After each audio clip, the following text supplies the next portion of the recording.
Yang kedua, tujuan jangka menengah, yaitu agar tujuan jangka pendek dilakukan itu tidak salah arah, perlu berorientasi kepada tujuan jangka menengah, yaitu tujuan investasi setiap jenis dan jenjang program pendidikan di sekolah.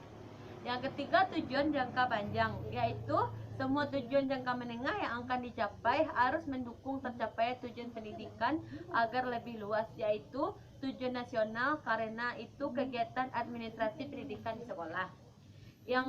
Yang D yaitu fungsi administrasi pendidikan di sekolah. 1.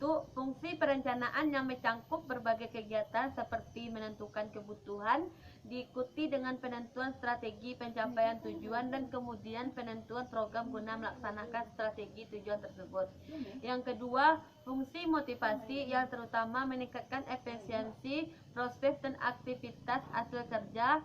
Fungsi tersebut timbul antara lain karena adanya penentuan distribusi tugas, tanggung jawab, dan kewenangan yang sesungguhnya, bermuara pada relevansi, efektivitas, dan efisiensi hasil kerja yang hendak dicapai. Yang terakhir, ruang lingkup administrasi. Yang pertama, administrasi organisasi, yaitu hal ini merupakan kegiatan administrasi yang berhubungan dengan bagian yang ada dalam organisasi pendidikan serta kemungkinan hubung yang dapat terjadi antara satu bagian yang lain baik secara vertikal maupun horizontal. Yang kedua yaitu administrasi kurikulum. Hal ini berhubungan dengan kegiatan administrasi pendidikan yang meliputi perencanaan kurikulum, metode, cara penyimpanan. Yang ketiga, administrasi pegawaian.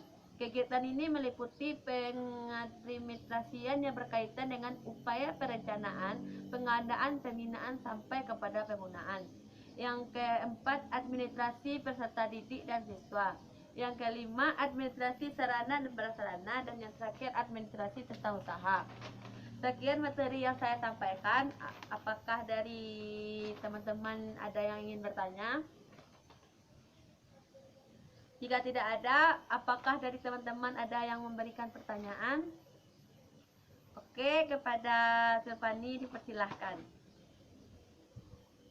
Terima kasih kepada Silvani. Baiklah, saya akan menjelaskan kembali tentang pertanyaan yang diberi oleh Silvani, yaitu tujuan jangka pendek dalam administrasi pendidikan. Tujuan jangka pendek pada administrasi pendidikan, hakikatnya tujuan jangka pendek pengolahan komponen instrumental proses pendidikan yang terdiri dari komponen siswa, pegawai, guru, prasarana, organisasi, pembiayaan, kurikulum, dan tata laksana dan hubungan masyarakat guna menjamin terlaksananya proses pendidikan di sekolah yang relevan, efektif, efisien, menunjang dan tercapainya tujuan.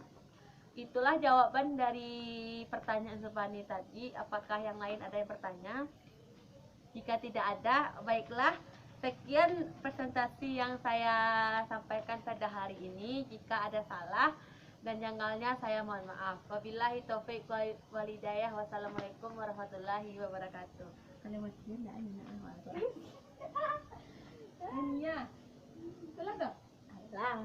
video dah. Video.